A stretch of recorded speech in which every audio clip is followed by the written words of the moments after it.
You're standing by the lockers, the familiar buzz of students echoing around you, backpacks slung over shoulders, the scent of cafeteria food lingering in the air. Maybe you're clutching a textbook, or just trying to look casual, blending in with the crowd. You're chatting with someone from your science class. Maybe it's about last night's homework, or the weird experiment you did together, or just how tired you both are from staying up too late. The conversation starts off easy. You laugh about the strange smells in the lab, complain about the pop quiz, and talk about your plans for the long weekend. For a moment, it feels like you're connecting, like you belong. But then, out of nowhere, the conversation just stops.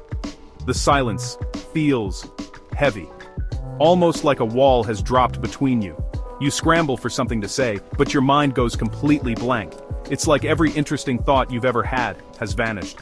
The other person glances at their phone, pretending to check a message that probably isn't there.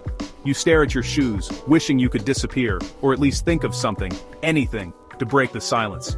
After a quick, awkward goodbye, maybe a half-hearted wave or a mumbled, "see you later," you both walk away, cheeks a little flushed, feeling embarrassed and wondering what just happened. Here's the thing. This happens to everyone. It doesn't matter if you're the most outgoing person in your grade, or someone who prefers to keep to themselves. Awkward silences are a universal experience. We've all experienced that moment when a conversation just fizzles out, leaving you feeling exposed and unsure of what to do next. Sometimes, it can make you anxious about talking to new people, or even make you hesitate before joining a group conversation, worried that you'll run out of things to say. For some, these moments can feel so uncomfortable that you start avoiding social situations altogether, choosing to sit alone rather than risk another awkward pause. You might replay the moment in your head, wondering what you could have said differently, or worry that you're just not good at talking to people. But here's the truth. Awkward silences aren't a sign you're boring, weird, or bad at talking. They're just a normal part of learning how to connect with others. Think of them as speed bumps, not roadblocks. They might slow you down, but they don't have to stop you from reaching your destination. Conversation is a skill.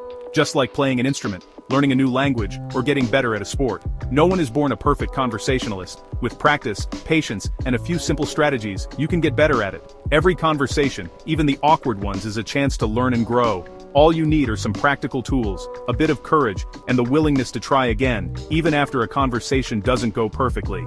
In this guide, you'll discover those tools, and learn how to keep any conversation going, so you can walk into any social situation with confidence, knowing you're ready for whatever comes next. Why do conversations fizzle out? We've all been there, sitting in a group, hoping for a spark, but instead, the energy just drains away. It can feel awkward, uncomfortable, and sometimes even a little embarrassing. But why does this happen so often, especially among teens? Often, it's because we treat conversations like performances, as if we're on stage, and everyone is judging our every word.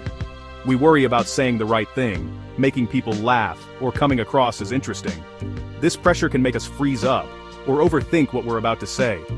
When we're so focused on impressing others, we end up paying more attention to ourselves than to the people we're talking to. Our minds race with thoughts like, do I sound cool? Or, what if they think I'm boring? This self-consciousness makes it hard to truly listen and connect. Another big reason conversations die is that we rely too much on closed-ended questions, those that can be answered with a simple yes or no. These questions don't invite people to share more or open up about their thoughts and experiences. When you ask a closed question, the conversation can hit a dead end. Suddenly, all the pressure is back on you to come up with the next topic or question, and that can feel exhausting. We also tend to make assumptions about what others might find interesting. Maybe you think your story isn't cool enough, or you worry that your opinion won't matter. So, you hold back, and the conversation never gets a chance to grow. These assumptions limit the topics we bring up and close doors before the conversation even starts. We end up missing out on chances to connect over things we never expected. Sometimes, we also forget that conversation is a two-way street. It's not just about talking or listening, it's about both people sharing, responding, and building on each other's ideas. The best conversations happen when everyone feels heard and involved. It's about creating a space where people feel comfortable to jump in, ask questions, and share their own stories. Think of it like a game of catch. You toss the ball, they toss it back. If you keep the ball moving, the game stays fun and lively. But if one person holds onto the ball too long or drops it, the game comes to a stop. The same thing happens in conversations. If someone dominates or withdraws, the flow breaks down. The real key is to keep the exchange going. Don't worry about impressing people or performing perfectly. Focus on being present, asking open questions, and showing genuine interest in what others have to say. When you let go of the need to be perfect and focus on making a real connection, conversations start to flow much more naturally. You'll find yourself laughing, sharing, and learning new things about each other. So how can you make your conversations come alive? Let's look at some simple ways to keep the spark going and build real connections. The most important conversation skill? Active listening. It's not just waiting for your turn to talk, it's being fully present and focused on the other person. Start with body language, face them, put your phone away, and make gentle eye contact. Nod or use small cues like, uh-huh, or wow, to show you're engaged. Listen to understand, not just to reply. Pay attention to their words, emotions, and details. When you listen deeply, follow-up questions come naturally. Try paraphrasing what they say. Wow. Sounds like you've got a busy week. This shows you're paying attention and encourages them to share more. Active listening turns disconnected statements into real connection. It's the foundation of every great conversation. When you're present, you'll never run out of things to say. You'll be genuinely curious. Practice this, and you'll notice conversations feel easier and more meaningful. Listening is your secret weapon. Let's add another tool to your kit. Meet FORD, a simple framework for conversation. FORD stands for family, occupation, recreation, and dreams. These 4 topics are universal and safe for almost any situation. F is for family. Ask about siblings, pets, or family traditions. O is for occupation. At your age, that usually means school or a part-time job. R is for recreation. What do they do for fun? Sports, music, games, hobbies. D is for dreams. What are their hopes or goals for the future? You don't need to ask all 4 in every conversation. Just use them as a roadmap when you feel stuck. These topics help you move past small talk and discover what matters to someone. With FORD, you'll never run out of things to talk about. Let's see how it works in real life. Using FORD is all about weaving topics in naturally. Imagine you're at a party and the conversation lulls. Try. Besides parties, what do you usually do for fun on weekends? Recreation. If they mention soccer, ask, what position do you play? Or, how do you balance soccer and school? Occupation. If they mention a sibling, ask, do you have any other siblings? Family.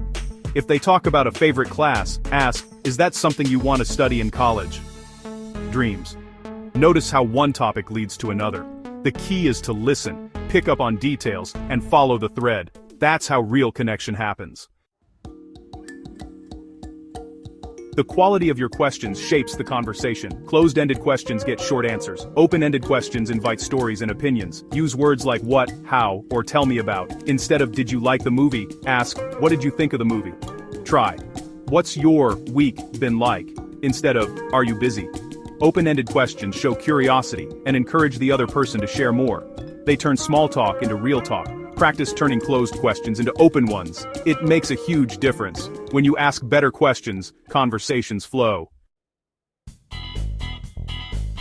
Great conversations are a balance of asking and sharing. Don't just ask questions, share your own stories too. You don't need wild adventures, everyday moments work best. If someone mentions a new puppy, share a funny pet story of your own. Be concise and relevant. Connect your story to what they shared. Vulnerability helps too. Sharing a small failure or embarrassing moment makes you relatable. After your story, toss the ball back. Has your puppy had any crazy adventures? This keeps the conversation flowing naturally. Storytelling isn't about impressing, it's about connecting. Share, listen, and invite them to share back. Getting better at conversation is like building a muscle. You have to practice. Don't aim for perfection, aim for progress. Start small. Ask an open-ended question to a barista or use FORD with a family member. Try a how or what question in a group chat. These low-pressure situations are your training ground. Be patient with yourself. Awkward silences and mistakes are part of learning. After a conversation, reflect. What went well? Where did you get stuck? What could you try next time? Every great conversationalist started as a beginner. They improved through practice, not by waiting to feel confident. Give yourself permission to be awkward. It means you're growing. Each attempt is a step forward. Embrace the process. Progress, not perfection, is the goal. Conversation is one of the most powerful skills you can develop. It's a tool that opens doors, builds bridges, and helps you connect with people from all walks of life. Whether you're chatting with friends, meeting someone new, or speaking up in class, your ability to communicate shapes the way others see you and how you see yourself. It's about more than avoiding awkward silences. It's about building real friendships and learning from others. Every conversation is a chance to discover something new, to share a laugh, or to offer support.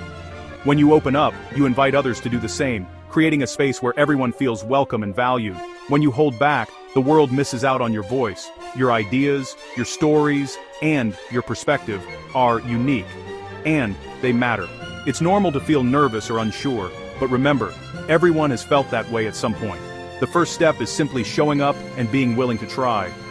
Every person you meet is a door to a new world of ideas and experiences. Each introduction is an opportunity to learn, to grow, and to see things from a different point of view. You never know what you might discover or how a simple conversation could change your day, or even your life. The skills you practice now, listening, asking, sharing, will serve you for life. These are the building blocks of strong relationships, teamwork, and leadership.